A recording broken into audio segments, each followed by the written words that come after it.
anything is possible if you put your mind to it. A lot of immigrants come here and they think politics is not for us. We don't want to be involved. But you know what I always say to people? For everything that you want to see concerning your life in this country, you have to be proactive about it. Nothing can happen to you if your voice is not represented on that decision-making table. I remember the day I arrived at my first board meeting. I was the only black person in the room on the day. I started making contributions in meetings. I started asking relevant questions. And then the opportunity came to be chair of the ward. I put myself forward and I became, first black person to become chair of the ward. Went on to be the first black woman to be chair of the constituency.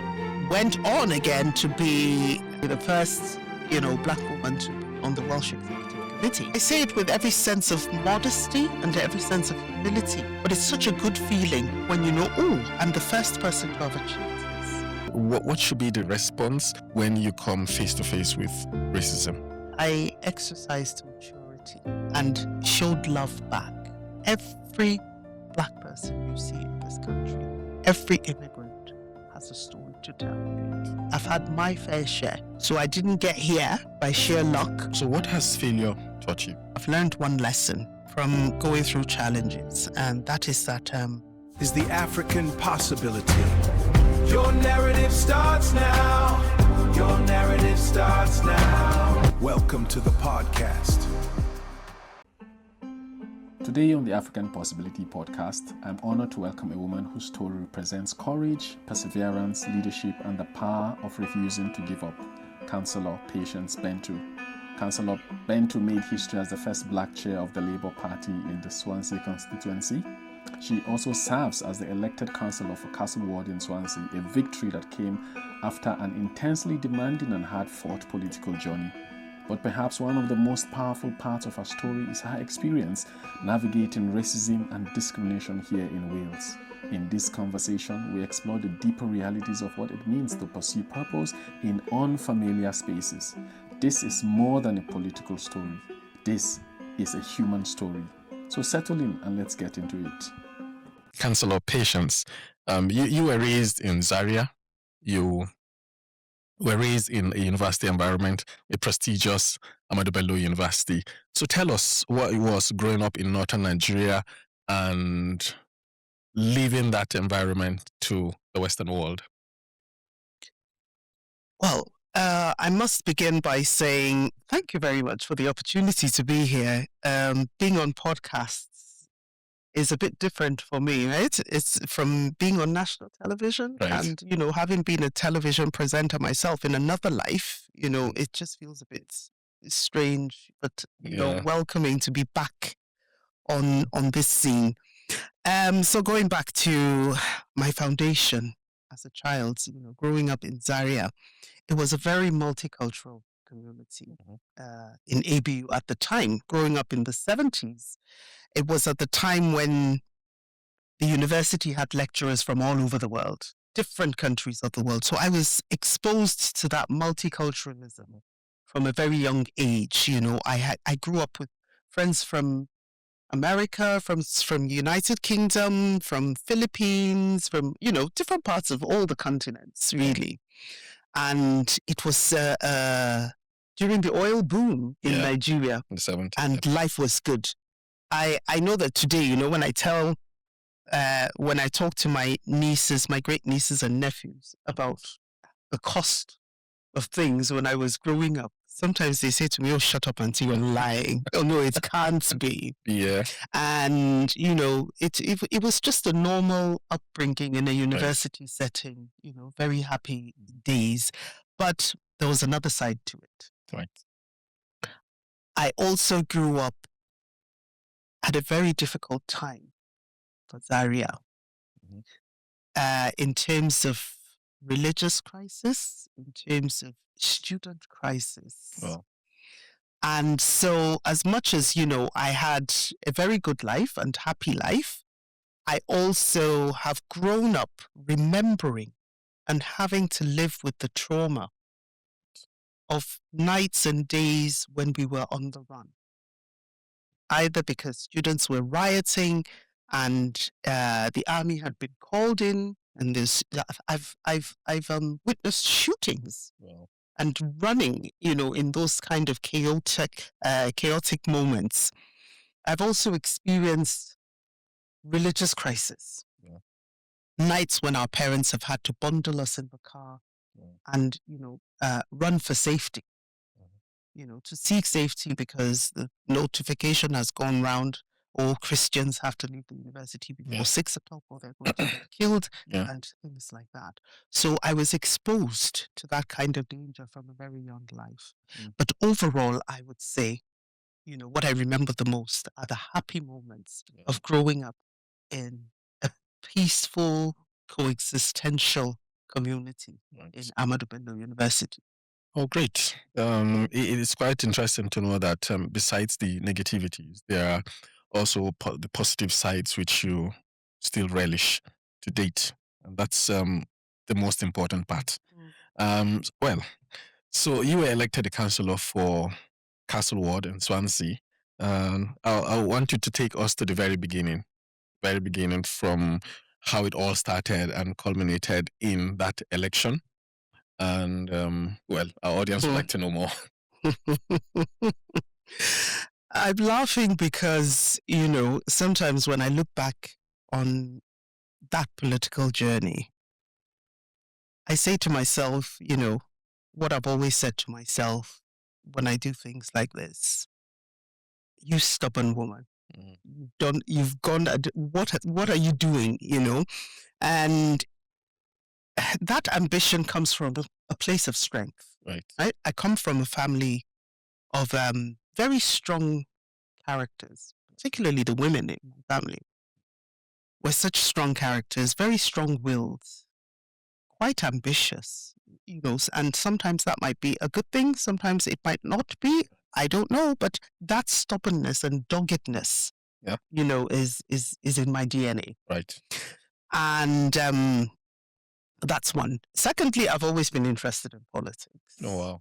Even before I came out to live in Wales, in Nigeria, I followed politics. I was a part of politics, but in a totally different participatory position. Yeah.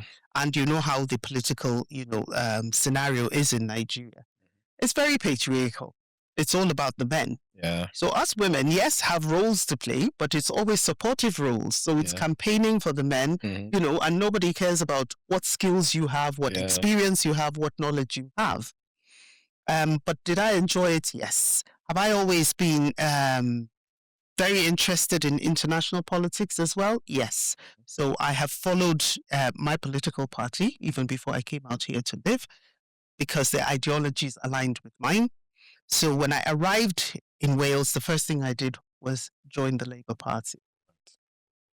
And I didn't do anything with that membership for a very long time because obviously I was focusing on my PhD and trying to get the degree at the time.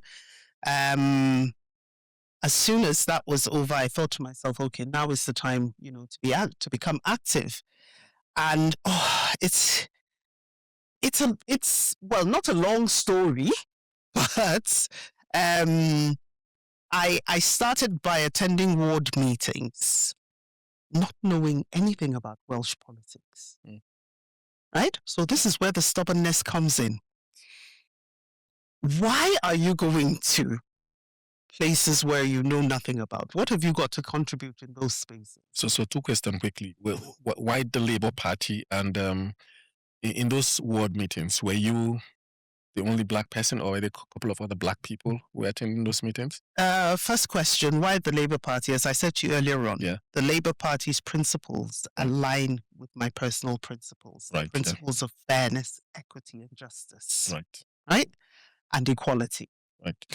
And so it was the place for me. It was a welcoming space as well.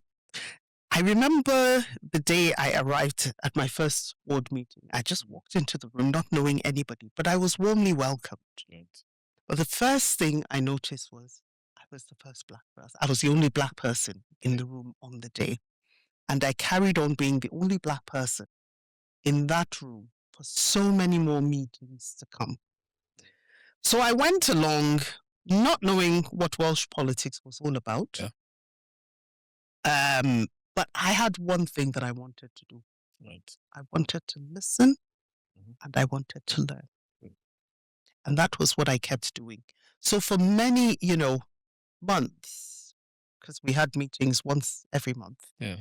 for many months, I went along to the meetings, not making any contribution whatsoever. I would Yeah. just sit down and Listen. I would listen. Yeah. And I was learning. Then I started, it was hands-on, going out campaigning, knocking on doors, making phone calls. And, being the very fast learner that I am, I just needed that first experience. First time I went out on the doors, I tagged along with another colleague, listened to the kind of conversations they had on the doors, and boom, after that, I was good to go on my own. Right. So I did that for a while. And as time went on, I found that I was starting to make contributions. I started making contributions in meetings. I started asking relevant questions because obviously, do I have those skills as a researcher? Yes, I do. So I was asking relevant questions. I was being out there in the community. So I was learning what the community was all about and making good contributions. Then as time went on, the opportunity came up, for the ward to elect a chair. Mm. And I was approached by my MP at the time, and he said, would you like to become the chair of the ward? I thought, I don't even know what it means to be a chair. And sorry, I have to take this back. Before I became a chair, the first executive position I took was as the ethnic minority officer for the constituency now, not the ward. Right. I didn't know what it meant to be an ethnic minority officer. Mhm. But I went on, I was convinced by my MP, not that it was going to be a walk in the park, but he thought that I would suit that position, that I would do well. And so I put myself forward and I was elected to be ethnic minority officer of the ward. Not the first. And then the opportunity came to be chair of the ward. And he asked me again, he said, I think you'll make a very good chair. Yeah.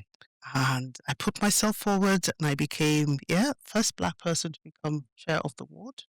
Went on to be the first Black woman to be chair of the constituency committee. And went on again to be what I now know to be the first, Black woman to be on the Welsh Executive Committee. So it was an onward journey. Yeah. So in 2022 now, or sometime towards the end of 2021, just coming out of COVID, the opportunity came out. The local elections were around the corner.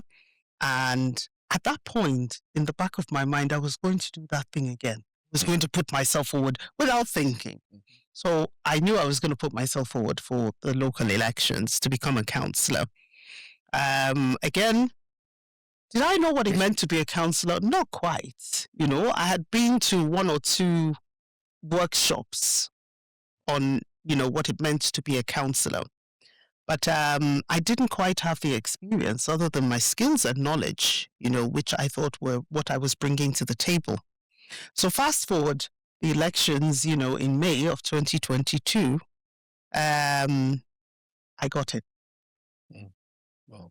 And I became the second Black woman to be elected councillor in Swansea Council. Wow. Great. So quickly now, before, what were the challenges surrounding that election? What did you have to go through before? I mean, being that you were a Black woman among so many non-Black people, what were the challenges you had to go through before that victory? I wouldn't call them challenges per se. But what stood out for me was the most difficult thing that I had to do. Right?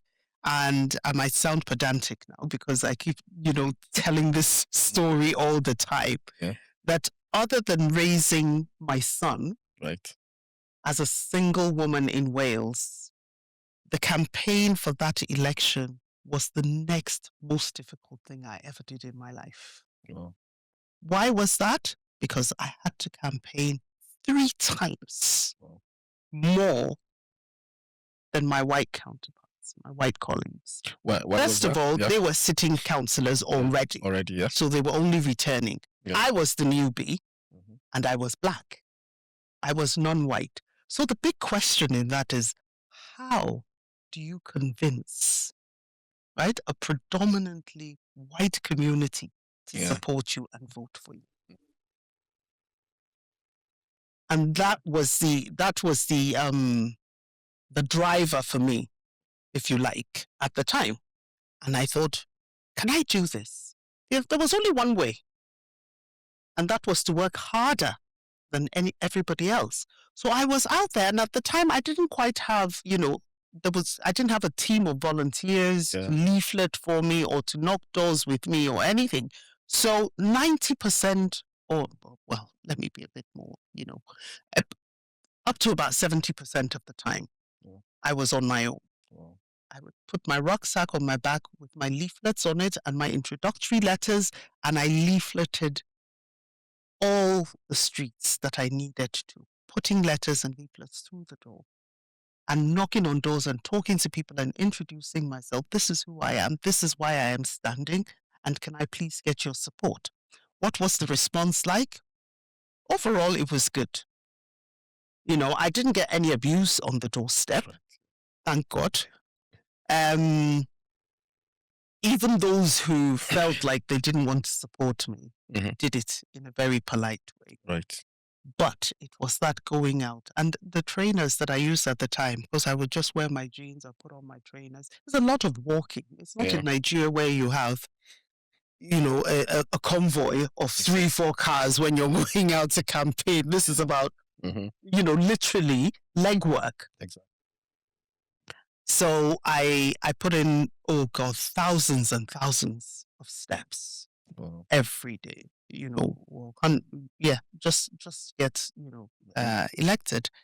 But it happened, and fast forward, this is now come up to my 4th year and gearing up to the final year now in this round before the next local elections. Wow. So is it possible for African migrants to get into the world, get elected? Is it possible? Is it I know there are challenges, I know there could be setbacks and all of that, but is it worth it? And is it possible? Because for some people, and it was what you were thinking at the time, the only black woman amongst so many white people and amongst so many men, can I do this? But you went ahead to do it. So do you think today immigrants who are here and across the world can vie for elections, council elections, or beyond that? Of course. Yeah, why not? The rules are quite straightforward. As long as you're resident in this country and you're from a Commonwealth country, right? That's other than those who are British citizens. Yeah. As long as you're from a Commonwealth country and you're resident in this country, you can, you can sign up to any political party, you can vote in this country, and you can stand for elections. Interesting, because And this is what we need, right? Yeah. Because I know that a lot of immigrants come here and they think politics is not for us. We don't want to be involved. Yeah. But you know what I always say to people? The personal is the political. For everything that you want to see concerning your life in this country, you have to be proactive about it. Right. You can't, nothing can happen to you if your voice is not represented on that decision-making table. Right. So what I've done ever since, joining politics is trying to encourage more immigrants, who are eligible, trying to encourage more people because we need those voices.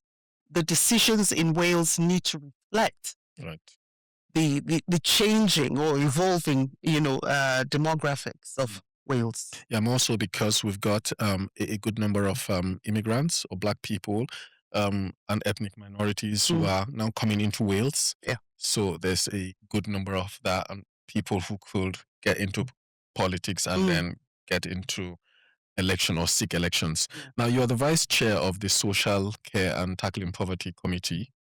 So how do you intervene, especially with a whole lot of African immigrants who are more in the social care sector?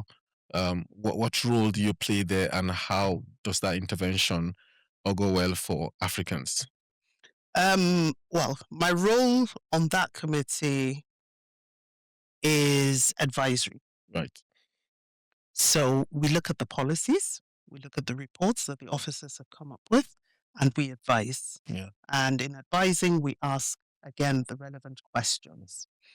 So the way I see myself, and my skills within that committee is as a voice for the residents that I represent. Right. And the Castle ward in Swansea is the most multicultural ward in Swansea. So there's a lot of people, there are a lot of people from other ethnic backgrounds. Right. And one of the reasons why I got elected was because those communities stood behind me. Right. And they said it's time for us to have someone who looks like us, someone who can actually be the voice for our community. Right. And I've never forgotten that. So while sitting on that committee, I'm looking out for, first of all my residents, all the residents of my ward. But secondly, I'm also looking to see how inclusive the policies are. Yeah. Right?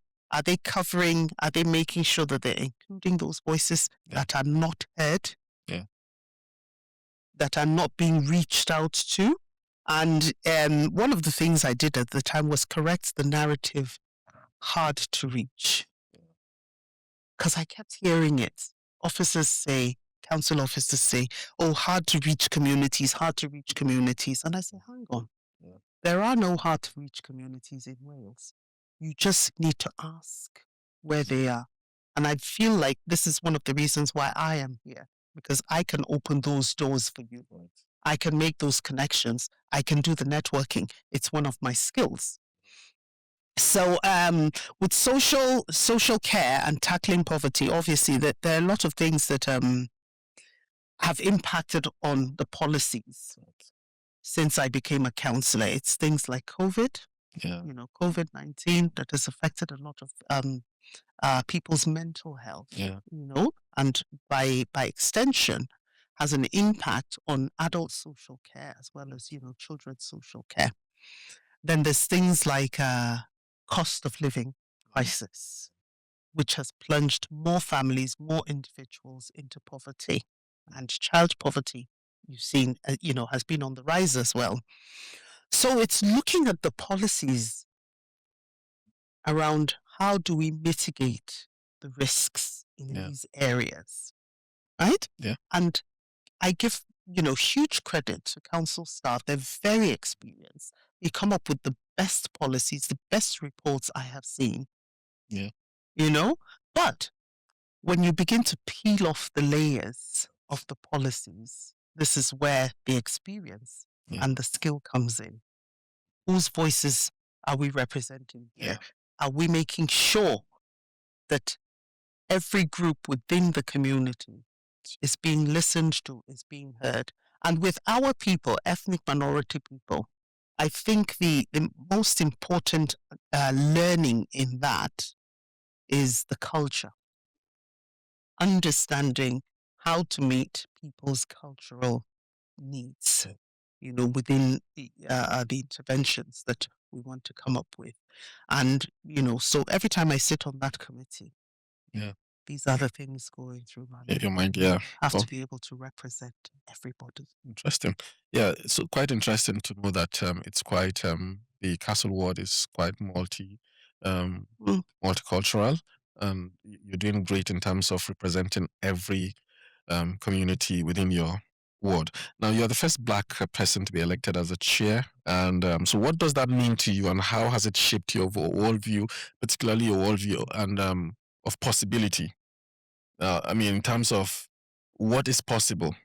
Anything is possible. Yeah. If you put your mind to it. Exactly. You have to make it a project. You have to focus on it. You have to have the political will and the willpower to see through to it. When I put myself forward for that role, I didn't even think I was going to get elected, but I was unanimously elected. I think there were two of us the first time. Second time, I was re-elected unopposed. Mm. First time there were two of us, I believe. And I got in, you know. How did that make me feel? Fantastic, massive achievement, you know. I say it with every sense of modesty and every sense of humility, but it's such a good feeling when you know, oh, I'm the first person to have achieved this. You know, it's like when your child comes home with their report card and they came first position in class. It's a massive achievement, Exactly. you know. But do I want to be an exception to the rule? No, I want it to be a normal thing that ethnic minority people know that they have that opportunity, right? And that the opportunity is not tokenistic. It is not because the party wants to have colored people or they want to be seen to be inclusive, but because those people who are going into those positions have been acknowledged to have the knowledge, the experience, and the skills to make meaningful contribution in those positions. Right. So do I want to see more Black people? Yes. Do I want to see more Asians? Yes. Do I want to see more Chinese people? Yes. Do I want to see more of every ethnic background in the world in those positions? Yes. Yeah, so you just talked about inclusivity now. So what does that mean to you? In terms of diversity, quality, and inclusivity or inclusion, what does that mean to you in your role as a counselor and what you do every day and how you meet people and what it plays, how that plays out in Swansea and your experience around here? Well, equality, diversity, and inclusion is in my professional background. Yeah. Right. So my research was around that. Interesting. Although it was focused on women, right, and women's participation and representation in politics. Yeah. But the skills that I've picked up from there are transferable skills. Right.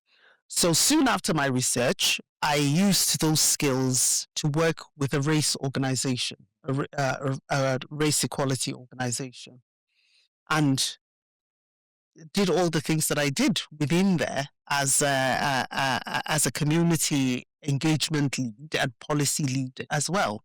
It's using those skills, equality, diversity, inclusion skills, to look at what is going wrong in Wales and what needs to be corrected. Right. So do we have experiences of racism in Wales? And how have you been able to, have you had a direct experience of racism here in Wales? We all have had our stories behind that. So tell us. I can tell you very clearly that my first direct experience of racism in this country was in Wales. Yeah. When I came to live here, I arrived here in 2000 to live in Wales in 2012. Prior to that, I've been coming to this country for years and years and years and years and years. Never really experienced outright racism. It's always been, a bit covert. Yeah. But my first outright experience was when I came to live in Wales. What did I do with it? I exercised maturity, right? And showed love back to this person because I looked at her and I felt, I think she's more vulnerable than I am. Right. Show her compassion. There's no need to give her back what she dished out, Yeah. And this is having, to spare you the long story of what exactly happened. But first time she met me, never seen me before. There were two of us who joined this association. I was possibly, again, the first Black woman.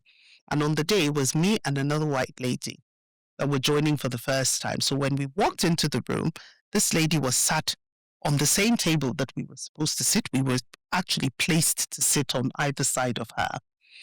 And when the secretary called out to her and said, "Have you met Patience?"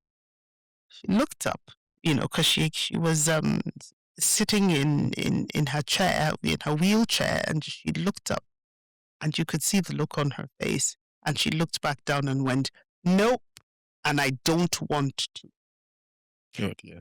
She said it so loud the room went quiet. Mm. But almost in the same breath, she turned around to the white lady who was smiling and welcoming and speaking to her. And throughout that event, I sat on her right-hand side. She never said a word to me, never looked at me, and I just carried on talking to the other people on the table. I ignored her, to be honest. Fast forward a couple of weeks, maybe, later on, I went to church on a Sunday morning, and as usual, was walking up to the altar for Holy Communion. And from the accessible ramp, one corner of the church, a wheelchair appeared right in front of me. And it was this lady. And I could see that she was struggling, She was putting in a bit more effort to get her wheelchair over the ramp. And I moved very quickly behind her, grabbed the handles of the wheelchair and pushed her up to the altar. She looked up. At that point, I don't know if she recognized me, but I have a feeling she did. Yeah. Because she looked up, smiled, and said, "Thank you." And the third time I met her then was when this same association invited me to present my research. And she came along to that.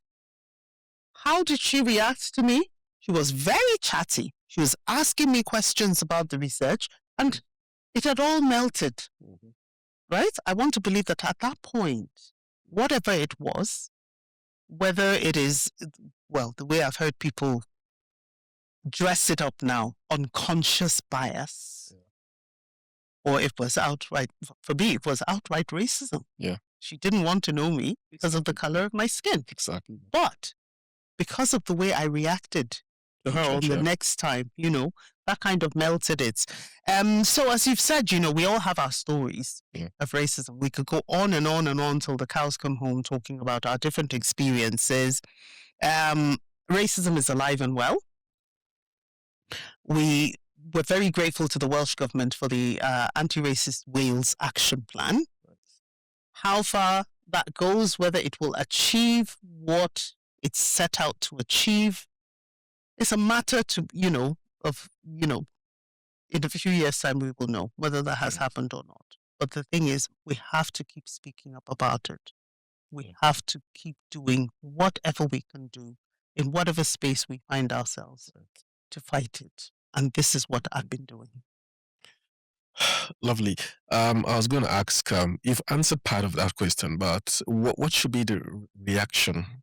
Should it be a reaction? What should be the response when you come face to face with racism?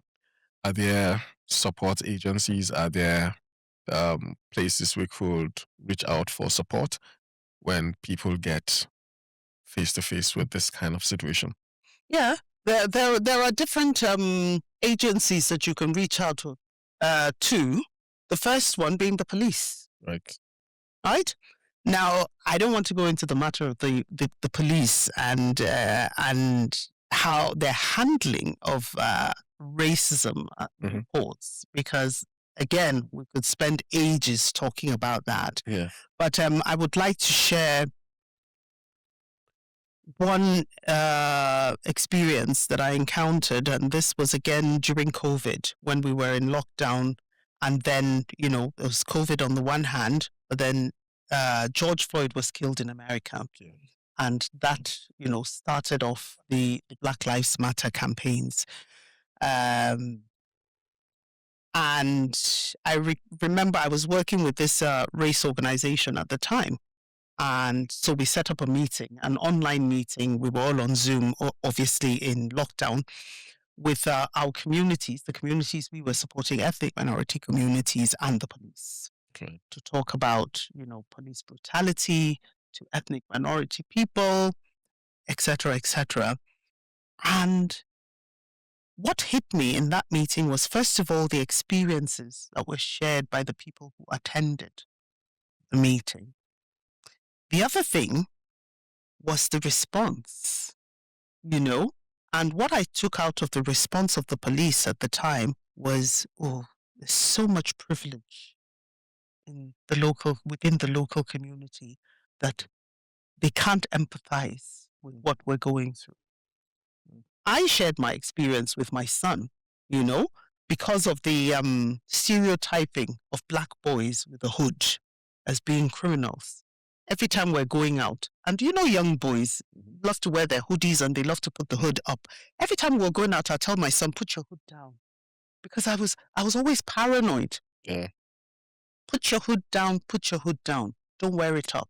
And I was always giving him lectures about if you ever get stopped, you know, on the streets with the stop and search, obviously, by the police, don't argue, don't do whatever you're asked to do. You know, you're constantly preparing your children for eventualities that probably will never happen. Yeah. But then, because of the paranoia and because of your experiences of racism, you know that the likelihood of those instances happening is very high.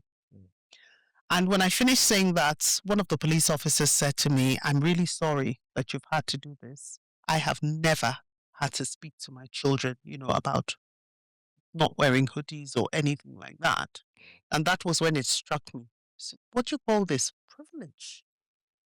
When you've never experienced it, you know? So it's the police. Let me not, you know, digress from where we're going. So the police is the first agency, and the police have set up a hate crime, you know, department where you can report to. But again, there's problems there. Because there is there's an organization, Race Equality First. I did an interview with them last week for research that they're doing into hate crime reporting rates, amongst other things.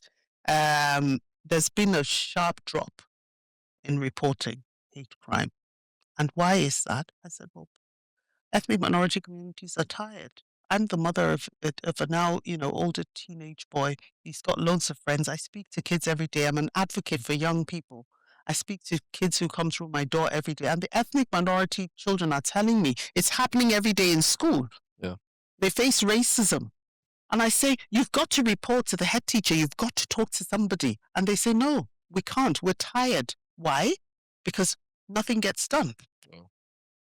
So that's major reason why we've got underreporting of hate crimes.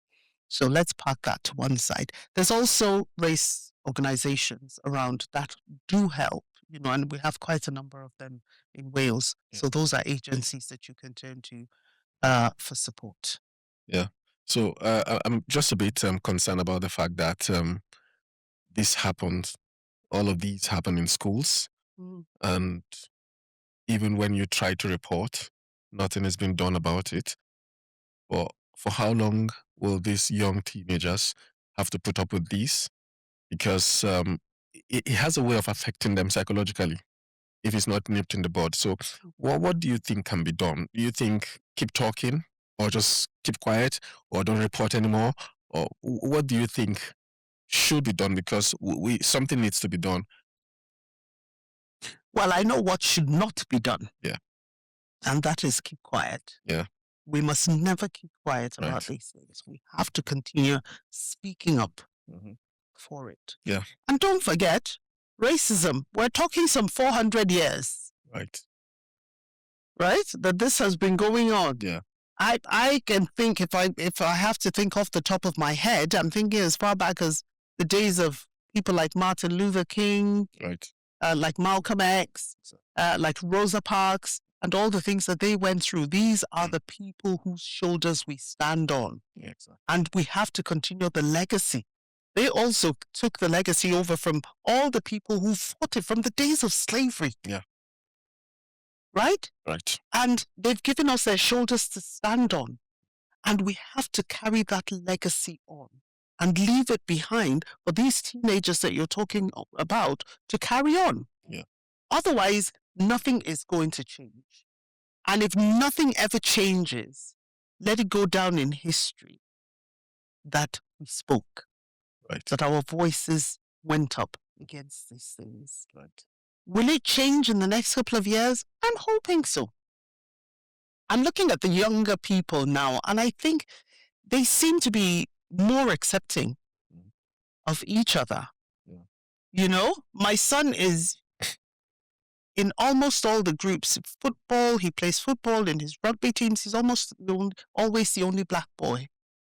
But has he got a fantastic relationship with his white friends? Yes. And they accept him, and you don't see racism when they're together. So young people are like that. And this is where you see that racism is taught. It's from what they hear at home, what they hear their parents saying, and how they see their parents treating other people.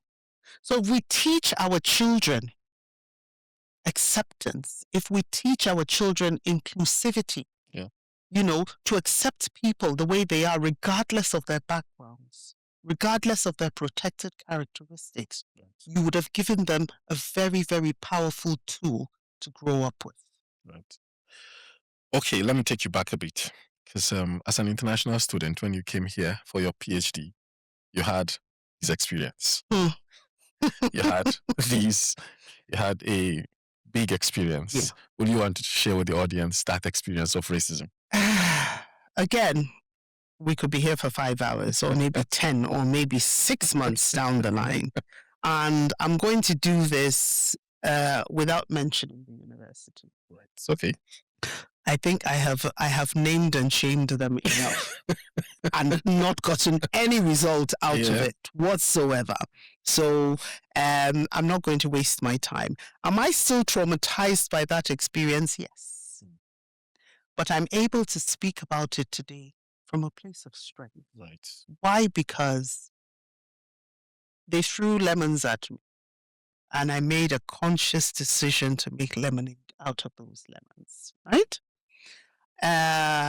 It was my first experience of what I came to know as structural and institutional racism, where a system is racist at all levels. Right? I had a massive fallout with my external examiner in my first viva for a PhD. The fallout was not based on her academic decisions or based on her academic judgments of my thesis. It was very personal. Right? Because of the questions, and I say so because of the questions that she asked me. And the attack, which later on I came to find out were coming from out of prejudicial interest and personal interest, which she did not declare. So I was led to put in a complaint by the chair of the Viva committee, who was incidentally my head of department at the time. And then I was put in touch with, I couldn't do anything. I was devastated because my PhD was marked down to an anvil. I was put in touch with the students' union. Because I was told they would support me with the complaints process. I was in an extremely vulnerable place. I couldn't do anything. I couldn't even construct an email. Too devastated. Anyway, fast forward. Students' union was not helpful. Was this like your final year? Yeah. Students' union was not helpful. It was a friend of mine, a very close friend, an ally, a white friend, who wrote the complaint on my behalf because I couldn't write. I couldn't get anything out. Yeah. And when the response to the complaint came back, I was told, we've consulted the Viva committee and they've all agreed that the chair, the external examiner acted professionally. Really? The same committee who led me to put in a complaint, because they asked me, do you think you were treated fairly in that Viva? And I said, no. And I went on to recount the reasons why I thought I was not treated fairly and why the external was acting outside of her academic capacity or her academic judgment of my work. In fact, it was the chair of the Viva committee, my head of department, who said to me, are you aware, because my thesis was on a United Nations training for women in politics in Nigeria. He said to me, are you aware that the external examiner, is a trainer, a consultant trainer with the United Nations? I said, I'm not aware. I'm hearing this for the first time. And why didn't she declare it? I never got an answer to that. Right? So you see how the systems work. The same people who led you to complain, or the same people who went back and told the head of college, right? That dean of college, that they protected their own. Exactly. They protected that system. They now agree, yes, Patience's work was not good enough for a PhD. And the question still stands till today. And I'm still waiting for the answers in whatever space, because I have talked about this experience in that particular university space. Nobody has been able to give me the answer. And the question is, if you all thought that my thesis was not good enough for a PhD, why was the progression committee progressing my work satisfactorily every year for 4 years? Up until that time. And you cleared me to submit it. Yeah, because I know you fought for it. I know you fought very hard, but it's quite sad that you never got victory for that. No, because I had to abort the fight for victory at some point when I had to make a very difficult decision between my future and my son's future. Right? And these are the battles that we face in this country as immigrants. Some of the battles and some of the very difficult decisions that we have to make. And so at some point I gave it up. I gave it up, and I said to myself, well, there's only one thing that they've done, and that is deny me the certificate, a PhD certificate. They can't deny me being called doctor. Exactly. Because I still hold the title. And they cannot deny me the skills and the knowledge and the experience that I have picked away from that. And the question for me at that point was, what do you do then with what you have? Forward, And this is how I've come to where I am. Yeah, exactly. So this has become strength to you. This has become experience. This has become, it has become something. Turned my pain to progress. Like testimony. It has become something that you can use to strengthen other people. Because for me, fundamentally, no one can take that knowledge from you. You've got all of it. It was what you got, you put into that. And it was kind of a situation like, she can't have a PhD. She's not fit to have a PhD. Oh, I tell you what, at that time, right? And this is that was another indicator of the fact that there was structural racism. That year that I had this challenge, it was 6 of us, all international students, all ethnic minorities, including Americans, right? All non-British students that had one challenge or the other. Either a rewrite or a markdown or something. So why? And we also sat with our white colleagues at the time, and we see them the minute they submit their thesis, they're off to celebrate. Is there something they know that we don't know? What's going on here? So there were a lot of indicators, and I was the last person to convince myself that there was racism in this. It was later on, as I began to heal and reflect on what I had been through, that I began to see the fractures within the system. So quite sad that this has happened. Well, I think with your story and the stories of others, a whole lot of others, the system is changing, because people will now see that they can fight for what is theirs and they can stand their grounds and get justice. Yeah. The system is changing. I've been back to that university a few times. I've been invited to come and speak there. And I've shared this story more vividly than I have done here today, and I've seen the changes. I've seen the changes. It's slow, but it's coming.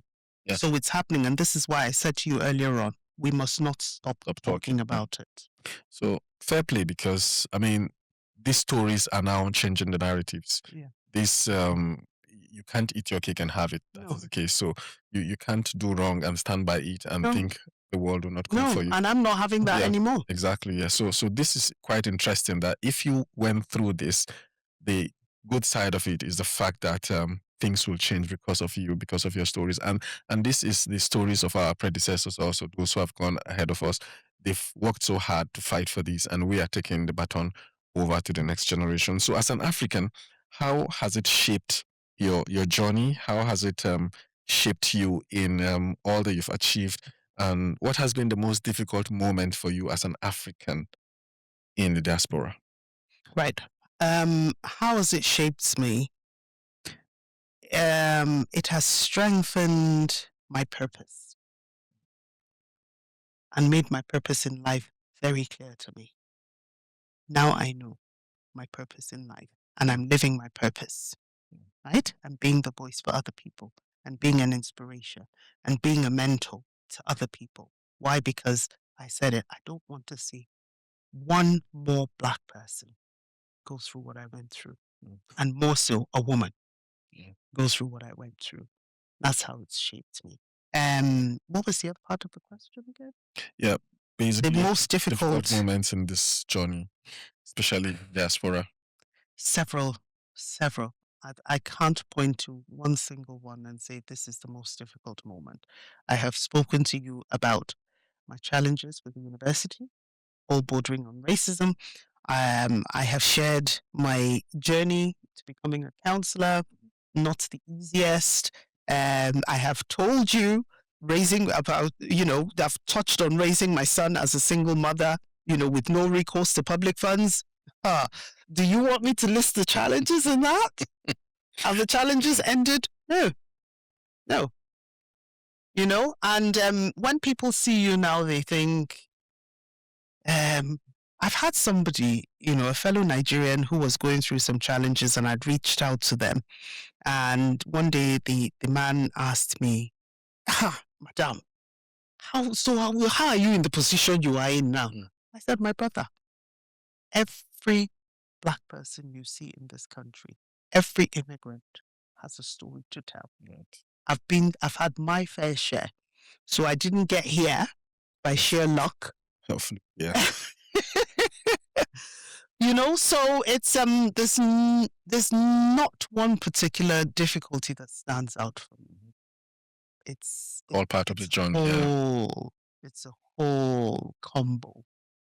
But it is a combo that has shaped me. It is a combo that has defined me, or Right. defines who I am today, Right. and that has strengthened me. Right. So were there moments when you questioned the whole process? You questioned your path, and what kept you going? I'm still questioning my path. You talk about it. Yeah. You Yeah. talk about it as though, this is something that I have overcome. No, I'm still questioning. In fact, I'm still asking myself what I'm doing in this country. Then those days are there. Yeah. I say, Patience, why are you here? I want to go back. And even my son says to me, Mom, I know you're still here because of me. I know your heart is in Nigeria. I know you want to go back. Don't worry. At some point when I'm settled, you can go. I said, how can I go? I've planted roots here.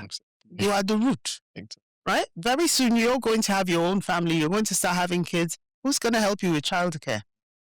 Where am I going? I'm here. So we're here. We have to make the best of where we find ourselves. We have to bring out, gold or whatever. We have to we have to look for the pearls in the oyster that we find ourselves in. So you just keep going. You just have to tell yourself, right? I have a manuscript, unpublished. And I don't know why. Don't ask me why it's still unpublished. What is it titled? Get up, dress up, show up. Because those are the three things that have kept me going. At my lowest point, I tell myself, get up. Dress up doesn't mean dress fancy, but just show up. I put my powder on. But behind my tears, the tears are hidden there behind my eyes. Put my red lipstick on, and I just show up. Be it an event, be it showing up in another person's life. That's how I showed up in my ward for the first meeting. First time, yeah. You never know where the door will open. You never know where a window will open. Networking, meeting people, connecting. You just have to keep going. Right. So what has failure taught you in such a way that nothing else will have taught you that? Failure has taught me to never lie on the floor. The floor is not a home. The floor is not a permanent place to be. Right. It is only temporary comfort. The place where you land in failure. If you stay there permanently, that means you're going to wallow in failure. Yeah. But if you get up and you go again, you just show up. Yeah. Take the lessons from that and keep going. Will we ever stop failing? Maybe not in our lifetime. No, because those times will come. There are times when you fail. We go, we fail. You try again. You go again. You do it again. And that's the motivation. Yeah. That's what keeps you going. So that therefore means that you're not failing, or you're not a failure by that, because the one who gets up, who dresses up, who shows up is not the failure. No. The one who stays on the floor, on the ground, is the one who is a failure. Yeah. That's the failure. When you fail to get up. Yeah. So, but you know the saying, when you can't run, walk. Yeah. When you can't walk, roll. You can't roll. Drag your tummy on the floor, but whatever you do, keep moving. Keep moving. Very important, quite inspiring. Yeah, there's been a lot of global effort around gender equality over the years, from the 1995 Beijing conference and all of that. So looking back, it's 31 years now. Yeah, 31 years now. Do you feel we've made progress in terms of gender equality and the place and the role of women, even in politics, in business, family life generally? Generally speaking, I would say yes, we have made progress, but it's not enough. Right. More needs to be done. Because again, when you start to pull back the layers, when you start to unfold the journey and you start to look at it from different, especially from the country perspectives or regional perspectives, you would see that some countries have done better than others. Right? When you look at the data and you look at the statistics, I feel very proud that countries like Rwanda, and I think Namibia and South Africa are at the top of the table when it comes to gender equality, political, women in parliament. And that is very impressive, But when you look at countries like my dear country, Nigeria, it is so heartbreaking, right? And this is where every day, as I have conversations with female politicians back in Nigeria, I keep saying to them, I still stand by my thesis. This thesis that was deemed not good enough for a PhD. Is the conclusions of that work is coming to pass.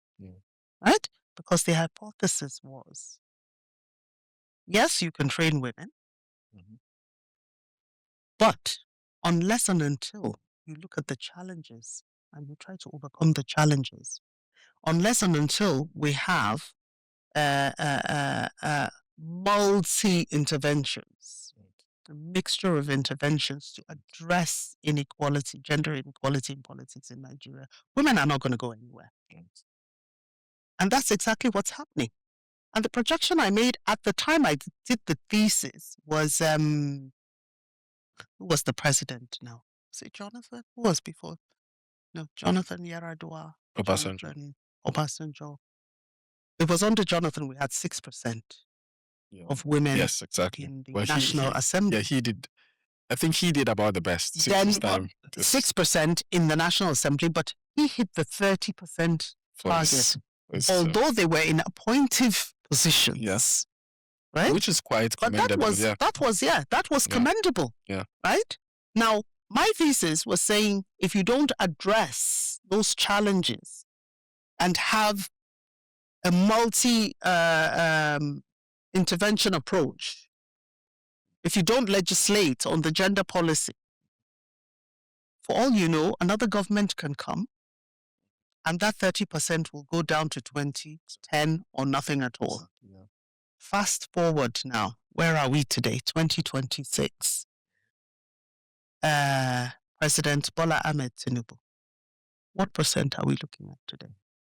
Quite minimal or insignificant, yeah? yeah. Yeah, what's the data telling us? Right? 4 bills, correct me if I'm wrong, I think they're on the 4th one now, the gender bill. 3 have failed in the past. Why have they failed? And as I've been talking to women in Nigeria, can we even have a look at the bill? What is the wording? What is it saying? What are the asks in there? Can we have an international conference where we can bring, experts from countries where these things have worked, these interventions have worked, to help us look at the bill and push it? Nothing has happened. So overall, yes, we've made progress. But when you look at, the experiences of different countries, including Nigeria, it's really sad, But even here in Wales, we need more women. The political parties, what policies have they got to encourage more women, into elective positions? Yeah. Well, I believe also that the women themselves need to push themselves. They need to encourage themselves. Absolutely.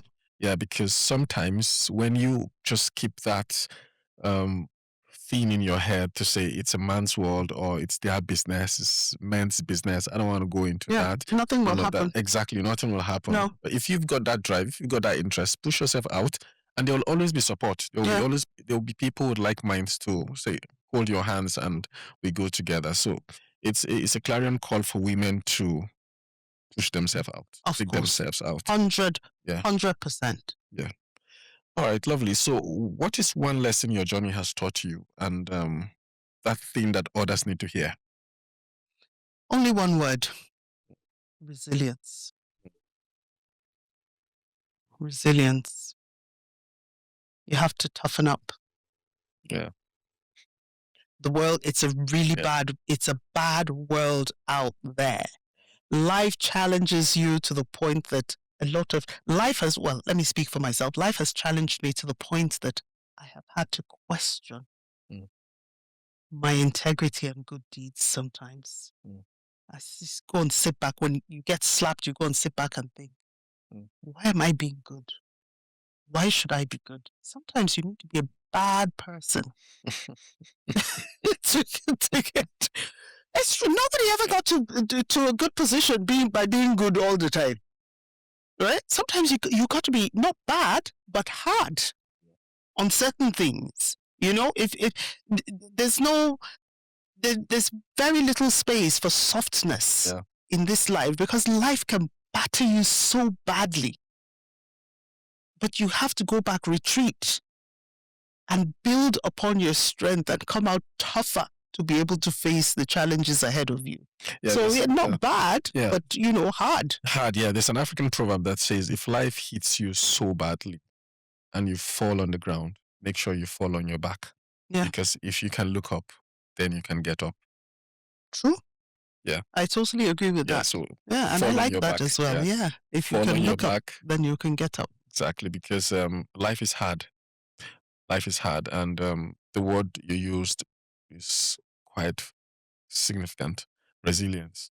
It's pushing yourself even when nobody's there to push you. Yeah. Even when there's nobody to encourage you. And more than half of the time, there's nobody there. Exactly. Make no mistake about. In fact, it's in those times that you know who stands with you or not. Yes. Yeah. Yeah. Another word could be nobody stands for you or by you genuinely. Yeah. People will come for all sort of different motives. All sorts of different motives. But again, I've learned one lesson from going through challenges, and that is that you just have to seek, and this is from a place of faith. Yeah. It's founded on my faith, my Christian faith. Yeah. It is in times of really hard challenges that you learn to identify who your divine helpers are. Yeah. Because there's some people who won't help you at the time. It's not because they're bad or not because they don't want to help you, but because they've not been appointed as your divine helpers at that moment. Yeah, absolutely. That's how I see it. I think it is also from my Christian faith orchestrated on the fact that, predicated on the fact that there are people who won't help you because they've not been called for that purpose. And there are people who will help you even when there's no reason to help you. Yeah, because I've had stories here of Nigerians or immigrants who got help from where they least expected. Oh yes, I can tell you from my experience. Honestly, I've had help from the least expected sources. And in those least expected sources, sometimes it's been people who don't even know me. Exactly. Yeah. And it just goes to say there is God up there. Because I mean, how else?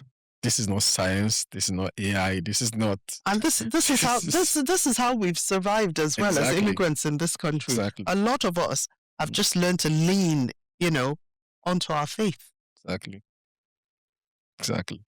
Now, if there's someone listening out there who feels stuck, who feels not sure of where life is leading him or her, maybe a bit lost, what will you want to say to them at this moment? Get up, dress up, show up. But it may not be that easy. No, it's not that easy, even as I say it. Yeah. I know it's not that easy, but you've got to identify who or what your coping mechanism is. Right. You have to have a coping mechanism, and that is what will get you by. Yeah. Because if you don't, then it means you're going to lie on the ground. You're not going to get up. Yeah, so no matter... And, a coping mechanism could be anything from a hobby to a friend to your children. It could be anything. Yeah, I've had people say they had to even get a dog so that they could get them to walk out. Yeah, or walk out, yes. Yeah. At some point when I was studying, my coping mechanism was shopping. I'm not saying that was necessarily a positive thing, but it saw me through at the time on days when I was feeling really low and I didn't have any money, little or no money at all. But I would take £10 and I would go into town and I would walk around the shops and probably come back with one T-shirt, which is what I could squeeze out of the £10. But I came back feeling a lot better in myself, that I'd been out there, that I walked around, that I'd even bought something for myself. It was an assurance of, it's sort of like a reassurance of my humanity, like I'm still alive, things can change, the tables can turn. And they did turn, So it's whatever it is that you can find as a coping mechanism for the period of time that you're going through that challenge. By all means, hold on to it and use it. It might not be a permanent thing, just something you do temporarily to see you through. Right. Well, quite inspiring. We've come a long way. So this is like a closing ritual for us.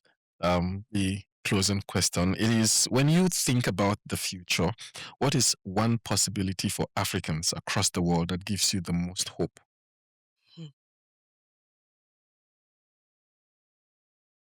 One possibility for Africans. I think it's the knowledge that when you look at the world and you read about the achievements of Africans in sectors that you least expect, right? And by Africans, I mean even those descendants of Africans who have found themselves in other places like the Caribbean, and so on. When you look at the achievements of Black people generally, it's a motivating factor. It gives you hope. Whether we're talking about the medical, in the medical sector, in transport, and look at Artemis, a recent voyage to the moon and back. So one black man, yeah. How inspirational. I was listening to his father, talk about his son the other day, radiating so much pride. And these are the stories that we see of Africans who are doing great things, in whatever field they find themselves in different parts of the world, it motivates you. It makes you feel so proud. It inspires you to keep going, knowing that you might not achieve as much as some other people have, but if you look back at generations coming behind you, you will always identify those who are looking up to you and thinking, wow, you are the world to them. And that's what keeps you going. So it means Africa is possible. It means that we're going somewhere. And I believe that in spite of all the challenges we have in Africa and with Africans in diaspora and all of that, that if we believe in ourselves, if we look back and see, like you just said, those who are depending on us, we can feel we have to pass on the baton because we have received it from others. We need to pass it on to others. Absolutely. I mean, there are people who, our leaders have failed us literally. And I believe that we've got young Africans who are doing phenomenal things in their industries, in their communities across the world. And that is giving us hope because we know that Africa will get it right someday. We are on the trajectory already. We are right there already. Yeah. We know the few things that Africa needs. Yeah. And with Africans across the world, with people like you inspiring a whole lot of generation, with Africans across different parts of the world, things will just get better. Oh, yeah. It can't but get better. Yeah, it can't get better. And, we've spoken about failure so many times, in this conversation. Yes, our leaders have failed us, but have we failed ourselves as well? Yes, we have. Yeah. Have we failed as parents? We have failed our children so many times, countless times, right? But again, it's that question of what do we do with those failures moving forward? So, as you said, I think we agree on that. Africa is getting it right. We are getting it right. And it's about passing the baton, right? And I will finish with this. I usually get asked, how do you want to be remembered? And this is my response. I want to be remembered as the woman who came, who saw, who conquered, but most importantly, who remembered to pass the baton on. Yeah. So very fundamental because the next generation needs to run with the vision. Absolutely. Future generations. Yeah. Thank you so very much, Councillor Patience. Usually we'll ask you to suggest who you would like to see on that seat and whose story you would like to hear. And you may not know them, you may know them, but it's for you to suggest. There are so many people. I can give you a long list of people that I would like to see on this chair, people who I think should have even been on this chair before me. People on whose shoulders I ride on in Wales, people I look up to for inspiration, people who have achieved a lot more than I have, people that I have learned from and continuing to learn from. And it's people who look like you and I. Because they are there and because I feel that we need to amplify those voices, so that, as we've said, future generations will listen to the stories of these people, will share in their experiences, will take the lessons and run with those lessons. So we're talking about, am I supposed to mention it? Yeah. Oh, right. So we're talking about people like Von Geffen, who has just stepped down from the Senate, as the first black man, to be in the Welsh Assembly and the first black man to become a first minister in Wales. Those are the very powerful voices that we need to be listening to, their experiences, especially, his experience of being of mixed culture, right? Both Welsh and Zambian. So those are the kind of people that we need to listen to. Apart from that, there's so many others, honestly, that I'll give you a list. Thank you very much. Thank you so very much. Now, the last ritual is a question you will have to write for the next guest. You may not know who the next guest is, but you write that question in the African Possibility Journal right in front of us. And when the next guest sits here, we're going to throw that question to them.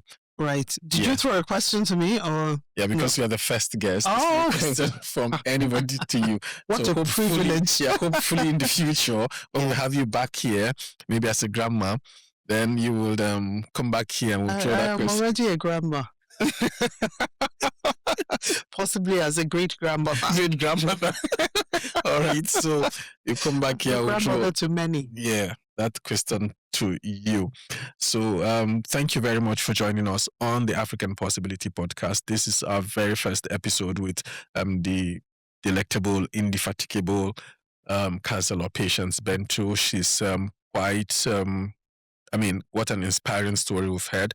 I just want to enjoin and encourage all of you to like our channel, share it, subscribe to the YouTube channel, go to the other social media handles and follow us there, and more episodes will come. Until then, I'll see you next week. Divi, thank you very much. Is the African possibility.